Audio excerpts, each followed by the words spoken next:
Good morning बच्चों। देखिए, आज हम बात करते हैं आपके सामने वर्ब टू बी की। वर्ब टू बी मतलब क्या है? वर्ब टू बी मतलब आप कह सकते हैं कि वर्ब टू बी मतलब वर्ब टू है। बी मतलब होता है मतलब ऐसी वर्ब जो है के लिए यूज की जाए। किसके लिए यूज की जाए?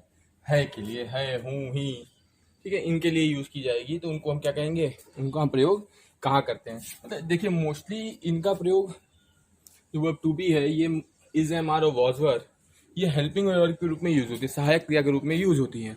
लेकिन हम यहाँ पे बात कर रहे हैं जब, तो हम यहाँ पे उनका प्रयोग जान रहे हैं कि इनका प्रयोग कहाँ किया जाता है, मतलब कैसा करता होगा। तो उसके हिसाब से हम किस वर्ब का प्रयोग करेंगे, इज का प्रयोग करेंगे कि एम का प्रयोग करेंगे कि वॉज का प्रयोग करेंगे कि वो कि, ठीक है। तो अब देखते हैं, हमने कहा इज का प्रयोग कहाँ होता है, तो ध्यान दीजिएगा। हमने लिखा है इसका प्रयोग प्रेजेंट टेंस में सिंगुलर सब्जेक्ट मतलब ही, सी, इट, राम और एक्सेट्रा। मतलब ही होगा, शी होगा, इट होगा, राम, श्याम, घनश्याम, कुछ भी हो, मतलब कि कोई भी सिंगुलर नाउन हो उसके साथ किया जाता है। तो वह क्या है? इच का प्रयोग कहाँ होगा? जब हमारा कर्ता ही होगा, शी होगा, इट होगा, या कोई एक वचन संज्ञा होगी, तो हम किसका प्रयोग करेंगे? इच का प्रयोग करेंगे। और कब होगी? जब हमारे वाक्य के अंत में है आ रहा हो। ध्यान दीजिएगा। तो हमने क्या लिखा? जैसे लिखा वह एक विद्यार्थी है, तो वह का क्या हो गया? ही, और ही के साथ क्या लगता है? इज। तो एक का अ स्टूडेंट, विद्यार्थी, student, he is a student. वही चीज है आर का प्रयोग। आर का प्रयोग कहाँ होगा? आर का प्रयोग प्रेजेंट टेंस में जब हमारा कर्ता क्या होगा? प्लूरल होगा, बहुवचन होगा। जैसे you, we, they, boys etcetera. मतलब यू तुम, हम, वे, और लड़के लड़कियां, कोई भी होगा, ढेर सारे, मतलब बहुवचन संज्ञा होगी, तो हम किसका प्रयोग करेंगे? आर का प्रयोग करेंगे। जैसे तुम एक विद्यार्थी हो, तो तुम का प्रयोग किस लिए होता है? यू। तो यू साथ क्या लगेगा? Are a student. अब देखते हैं, लिखा है एम। एम का प्रयोग कहाँ होता है? एम का प्रयोग प्रेजेंट टेंस में सब्जेक्ट के आई होने पर किया जाता है। किस पे, किसके होने पर किया जाता है? जब हमारा कर्ता क्या हो जाएगा? ही। देखो, ही, शी, इट न रहे, यू, वी, दे न रहे, सिर्फ और सिर्फ आई। एक वचन, दो बहुवचन संज्ञा की भी बात नहीं कर रहा है। बात क्या कर रहा है? सिर्फ हमारा कर्ता क्या हो? आई होगा। तो हम किसका प्रयोग करेंगे?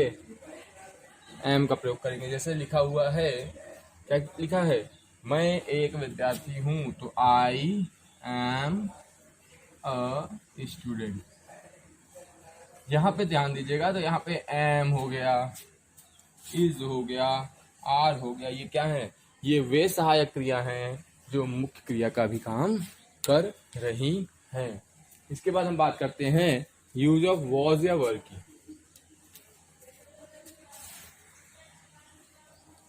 उससे पहले आप इसको लिख लीजिए ताकि हम यूज ऑफ वॉज या वर की बात कर सकें। वॉज या वर की बात करें उससे पहले आप इसको हेडिंग डाल के लिख लीजिए जल्दी जल्दी।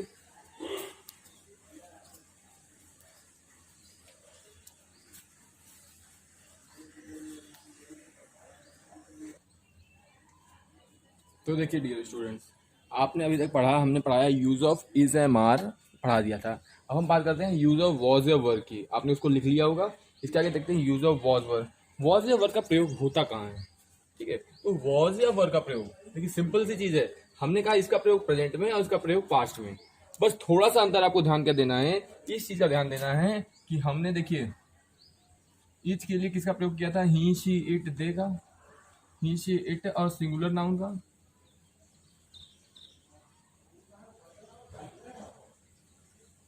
आर के लिए प्रयोग किया यू, वी, दे और प्लूरल नाउन का। एम का प्रयोग किया हमने आई के लिए। ठीक है, अब अंतर यहां पे बस थोड़ा सा ये आ जाएगा बेटा कि वॉज में हम ही, शी, इट तो रहेगा ही। क्या अंतर है देखिए, बस इतना समझिए। जो इज और एम दोनों का प्रयोग, इन दोनों का प्रयोग के साथ वॉज का प्रयोग होगा। किसका प्रयोग होगा? वॉच का प्रयोग होगा। अगर हम ऐसे लिख लें इसको, यहाँ पे कर लेते हैं एम का प्रयोग आई के लिए, तो इन दोनों के साथ वॉच का प्रयोग होगा और आर की जगह पे वर का प्रयोग होगा। कब? जब हमारा सेंटेंस पास्ट हो जाएगा। क्या हो जाएगा? वॉच का प्रयोग मतलब कहाँ लिख रहे हैं? देखिए इसका प्रयोग पास्ट टेंस में, किसमें? पास्ट टेंस में सिंगुलर सब्जेक्ट किसके साथ, सिंगुलर सब्जेक्ट के साथ, मतलब ही शी इट, और इसके साथ साथ आई भी जुड़ गया, क्या हो गया, आई, और सिंगुलर नाउन एक्सेट्रा के साथ किया जाता है। जैसे वह एक गायक था, तो वह एक गायक था, तो ही के साथ क्या किया जाएगा, was a singer, he was a singer. दूसरा है बेटा वर। वर का प्रयोग, इसका प्रयोग पास्ट टेंस में plural subject you, we, they, boys etcetera के साथ किया जाता है। बात वही है, सब वही चीजें रहेंगी, बस अंतर क्या आ गया, इसका प्रयोग पास्ट टेंस में प्लूरल सब्जेक्ट के साथ किया जाएगा, पास्ट टेंस में किया जाएगा, अब प्लूरल सब्जेक्ट के साथ किया जाएगा। जैसे तुम एक विद्यार्थी थे, तुम मेरे विद्यार्थी थे, तो तुम मेरे विद्यार्थी थे तो क्या हो जाएगा, यू वर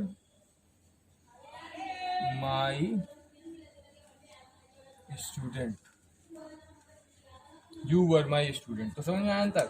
आपको समझना क्या है बेटा कि इज का प्रयोग ही, शी, इट और सिंगुलर नाउन के साथ, आर का प्रयोग you, we, they plural noun के साथ, एम का प्रयोग आई के साथ। कब, जब हमारा वाक्य वर्तमान काल में होगा, प्रेजेंट टेंस में होगा, हाय, ही, हु का प्रयोग होगा। और पास्ट में आई के लिए हमेशा डाउट बना रहता है, इसलिए आई को जरूर ध्यान रखिएगा कि आई, ही, शी, इट और सिंगुलर नाउन के साथ वॉज का प्रयोग, you, we, they plural noun के साथ वर का प्रयोग होगा। कुछ एग्जाम्पल्स देखते हैं, इसको लिख लीजिए।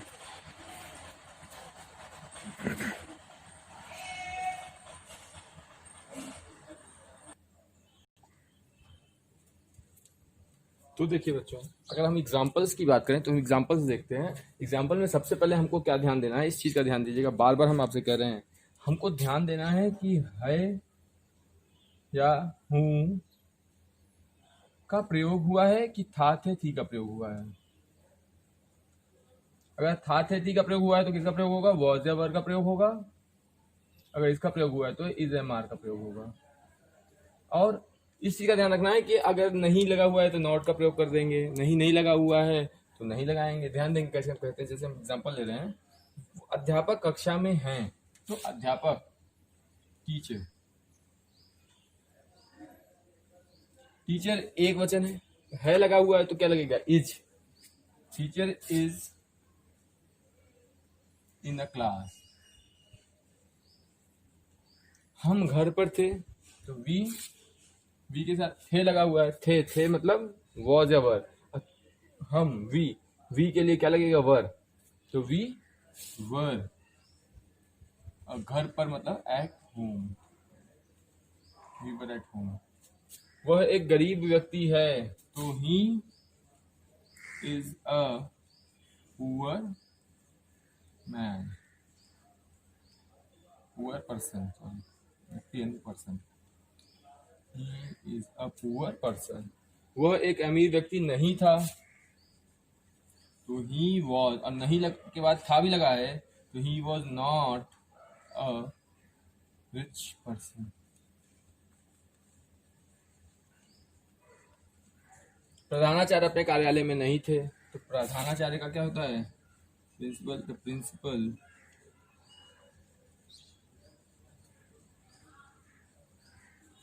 Was not in his office. अब देखिए एक छोटा सा एग्जांपल लेते हैं, एक और चीज समझते हैं। जैसे कि मान लीजिए हम यही एग्जांपल ले रहे हैं, ये हम घर पर थे, या कुछ और एग्जांपल ले लेते हैं, यही मैं, अध्यापक कक्षा में है, अध्यापक कक्षा में है कि अगर मैं लिख दूं, क्या राम कक्षा में है, तो ध्यान दीजिएगा, अगर हम लिखते हैं, नीचे एग्जांपल ले रहे हैं एक और, साथ में देखिए, समझ में ज्यादा अच्छे से आएगा। देखें, अगर हमने लिखा राम कक्षा में है, ये आसान है हमारे लिए, क्या बना लेंगे, Ram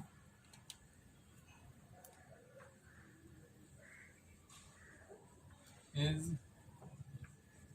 in the classroom, in the classroom। क्या राम कक्षा में है, तो जो हेल्पिंग वर्ब है वो पहले आ जाएगी। क्या आ जाएगी? जब क्या आता है सेंटेंस में सबसे पहले, तो सहायक क्रिया जो मुख्य क्रिया का यहाँ पे काम कर रही है वही सबसे पहले आ जाएगी। Is Ram in the classroom.